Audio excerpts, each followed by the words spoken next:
Eyes by Honoré de Balzac. Summary. When the night came, he went to the meeting place and quietly let himself be blindfolded. Raw as Honoré de Balzac is famed to be, this darling novella, never before published as a standalone book, is perhaps the most outlandish thing he ever wrote. While still concerned with the depiction of the underside of Parisian life, as is most of Balzac's ovary, The Girl with the Golden Eyes consider not the working lives of the poor, but the sex life of the upper crust. In a nearly baroque pretending with the erotically charged detail as well as lash and extravagant language, The Girl with the Golden Eyes tells the story of a rich and ruthless young man in 19th century Paris caught up in a amorous entanglement with a mysterious beauty, his controlled sleeping, incest, homosexuality, sexual slavery, and violence combined in what was then, and still remain, a shocking and taboo-breaking work. Introduction. The Girl with the Golden Eyes is a novella which was written and published in 1834. It tells the story of an aristocratic young man, Henry de Bansery, who became infatuated with a beautiful and mysterious young woman with a golden eyes and does everything in his power to win her heart.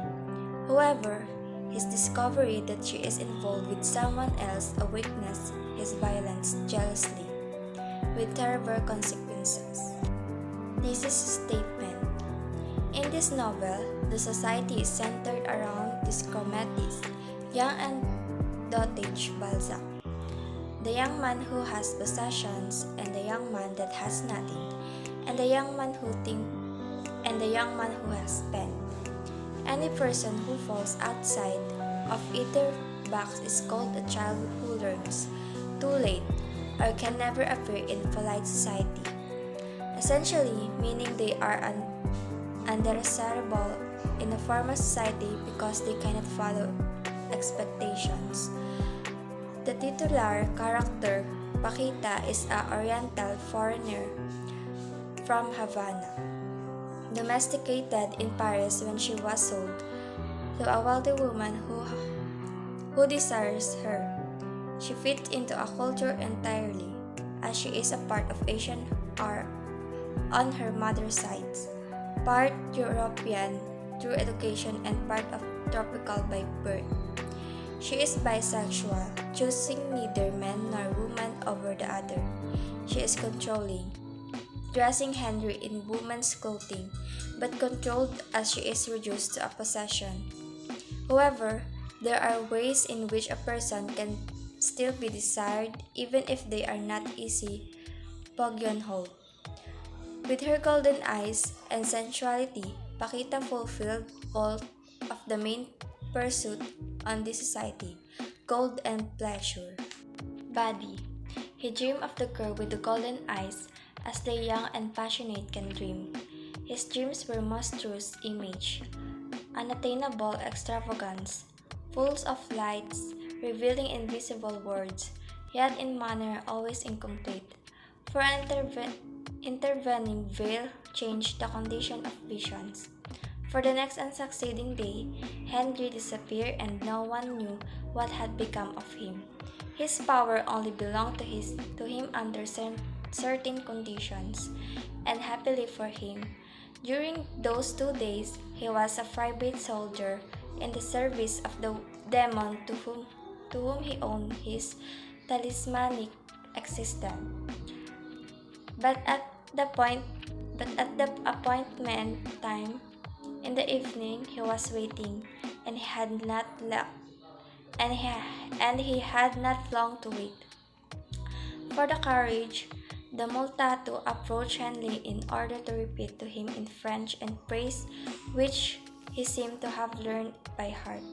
"If you wish to come," she told me, "you must consent to have your eyes bandaged." And Cristomeo produce a white silk handkerchief. No, said Henry, whose omnipotence revolted suddenly. He tried to leap in. The mulatto made a sign, and the carriage drove off. Yes, cried de Masray, furious at the thought of losing a piece of good fortune which had been promised him. He saw, moreover, the impossible of making terms with a slave whose obedience was as blind as the hangman's. Nor was it the passive instrument upon whose anger could fall. The mulatto whistled. The carriage returned. Henry got his hastily. Already a few curious onlookers had assembled like sheep on the boulevard. Henry was strong. He tried to play the mulatto. When the carriage started at the gallop, he seized his hands in order to master him and retain by subduing his attendant. The flash from the darkness. The fellow uttered and cried with his voice stifled in his throat. Released himself, threw back de Marseille with a hand like iron, and nailed him, so to speak, to the bottom of the carriage. Then with his free hand, he drew a triangular dagger and whistled. The coachman heard that whistle and stopped. Henry was unarmed. He was forced to yield. He moved his head toward the handkerchief. The gesture of submission calmed Cristemio, and he bound his eyes with a respect and care which manifested a sort of veneration for the person of the man who his idol loved. But before taking this course, he had placed his dagger distrustfully in the side pocket and buttoned himself to the chain. Conclusion. Paquita and Henry finally fall into each other's arms and perform an act of euphemism with wild abandon. Strangely, during that first night of love, Paquita begs to dress Henry up as a woman. This actually becomes significant. Essentially, Paquita and Henry can make love only until a certain person returns from a trip. Henry rounds up 3 other members of the 13, and they decide to pay Paquita a visit. He is undecided whether to kill her for making him pose as a woman or make love to her. However, too late. Paquita has been stabbed to death by her official lover of records, the Marquis of Sanville, despite the fact that the letter is disheveled and bloody. Henry immediately recognized her as his sister, both sharing the same father, the Rock Lord Dudley. Reflection.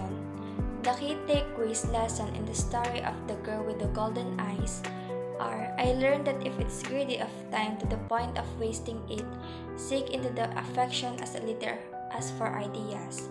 Its kisses conceal a profound indifference. Its urbanity a perpetual contempt. It has no other passion of love, flashes of wit without profundity, a wealth of indiscretion, scandal, and above all, common